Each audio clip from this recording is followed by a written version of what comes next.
when we think of Shanghai, we tend to think of like the Pudong skyline and the Bund, you know, and this kind of great big modern metropolis. But what a lot of people don't realize is that Shanghai is actually slap bang in the middle of a region that's called Jiangnan, which literally means south of the river, and it refers to the Yangtze River. So it's the most northern part of what's considered southern China. And this part has, you know, a very unique culture and very like typical real characteristic architecture. So if you've seen the movie Crouching Tiger, Hidden Dragon, you see, you know, all those like bamboo forests and the style of the houses in the village that's filmed there. You know, these white, like, you know, whitewashed walls and everything. That's actually this region. And also when you think of classical Chinese gardens, they tend to be kind of like a sort of postcard landmark, if you like, sort of representative of this region. And so where I'm going now is about half an hour walk from my apartment, which is I'm in one of the outer suburbs of Shanghai. And we're going to an old traditional village called Sanlin. This village has actually, over time, been kind of swallowed up by the expanding sprawl of the city. But once upon a time, this was a rural farming area. And, you know, this village does have a very long history. I know it goes back to at least the Qing dynasty. I'm not sure how much further it goes back before then, but yeah, we'll see when we get there. So here we are, guys. This is Sanlin Old Street. I'm just behind me, the other side of the canal here. It looks like they've renovated it quite a bit. You can see this big gate on the front. I don't remember they had that before. And then you can see all the old traditional Jiangnan style buildings behind. If you listen as well, you can hear the majority of people here are speaking local Shanghai dialect, not Mandarin. I don't know if the microphone will pick it up, but behind me, those old guys are all speaking it.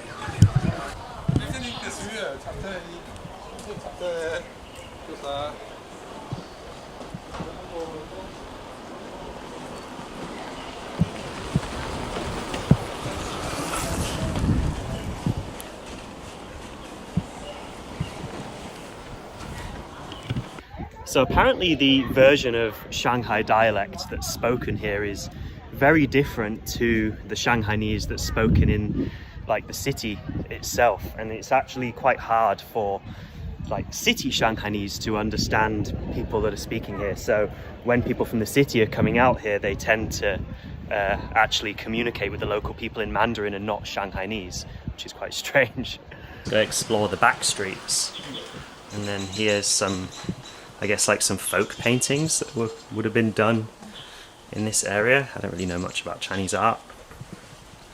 But yeah, this has all been completely renovated. Like, it's way nicer. It was really run down when I was here before, like 7 years ago. I don't actually know what this place is. It's like an art gallery. Like a folk customs gallery. I think we have to pay to go in, maybe. I don't know. Oh, it's like a weaving place, and they've got doing the weaving over there. And here's some work that they've done. 100 years of the Communist Party, and oh wow, look at that! Like an old weaving machine.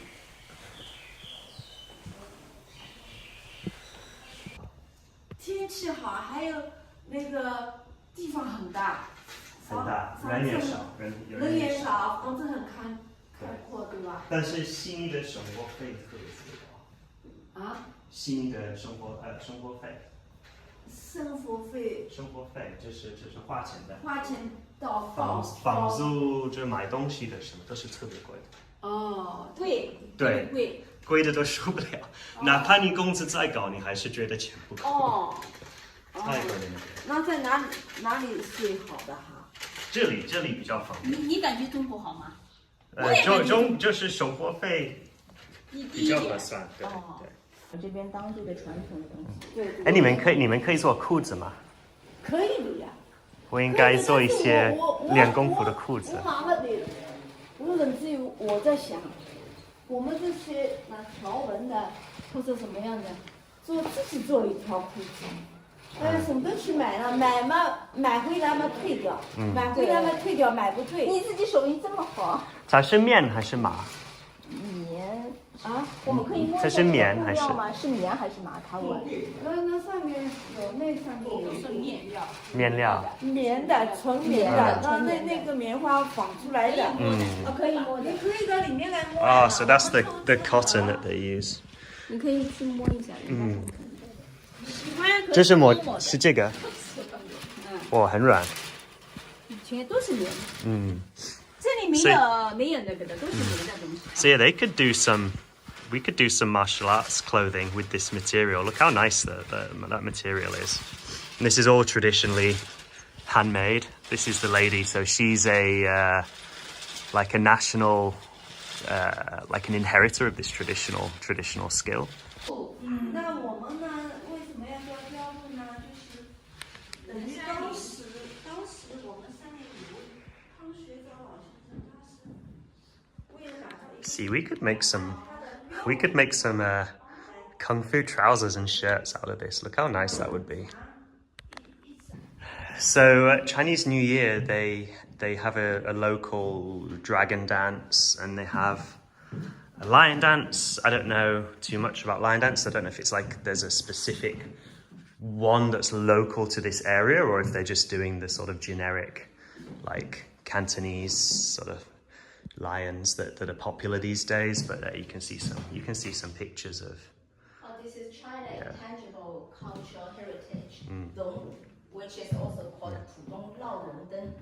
And then this is the some old pics of the old Chonghuang Chuxun festival that they do here. That I actually took part in this festival about 7 years ago. It was pretty cool. Basically, they take what's called the city god, the Chonghuang. So he's like the local deity. They take him out of the temple and they take him like on a tour of the town to sort of, bless the people and see how everybody's doing and provide blessings for the year. This is also a part of that. They have the Taoist priests there. Yeah, check this out. The massive dragon head up here. So I think we'd just missed the Chinese New Year celebrations by about a month. This would have been very cool.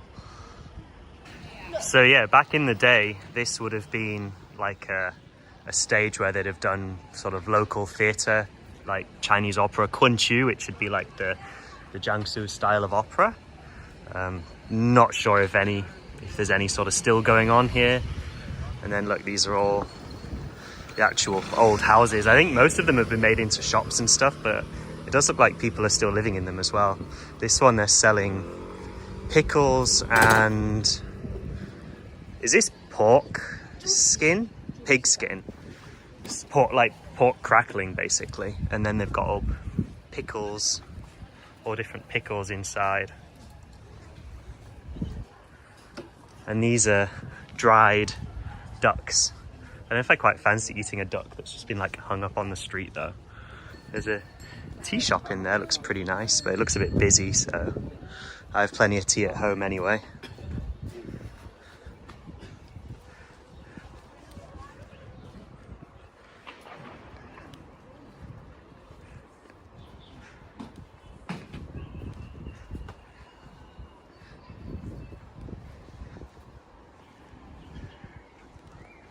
So having been away from China for 5 years and now being back, what's really cool is I'm able to kind of appreciate and enjoy all this stuff again, because I'm seeing it all with fresh eyes. It's like, before I was living here for 13 years, all the traditional, old, historic stuff, the stuff that I really love about China, just became so normal, kind of didn't really take notice of it anymore. So, this is great. I'm feeling like completely in my element now.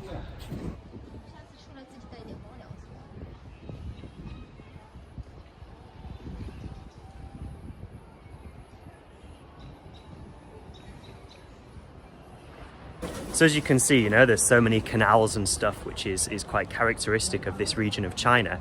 And there is actually a local martial arts style that is not really very well known about, even within China, let alone in the West. It's called boat boxing or 船拳. And apparently you can actually still find some people practicing it in some of these more like rural areas of Shanghai, in these sort of outskirt old towns. I've seen one video from Shanghai Daily of a teacher doing it, and he had an American student. I think it was in Songjiang, which is completely the other side of Shanghai from here. So I'm going to try and look into it, because that would make a very cool interview for this channel, and I think it would be great to be able to document such a rare and obscure style. So that was Sanlin Old Town, a much lesser seen aspect of Shanghai. And that's one of the things I love so much about Shanghai is there's actually so much here that, you know, when a lot of people come as tourists and, you know, they stay a few days, they go and see sort of the big landmarks, which are, you know, cool and amazing in themselves, but there's so much more beneath the surface in Shanghai. It's just such a great place, so diverse. There's just so much to see and do here. And I think, you know, to really appreciate Shanghai, you have to actually spend a good amount of time here and really sort of get into the rhythm of the life.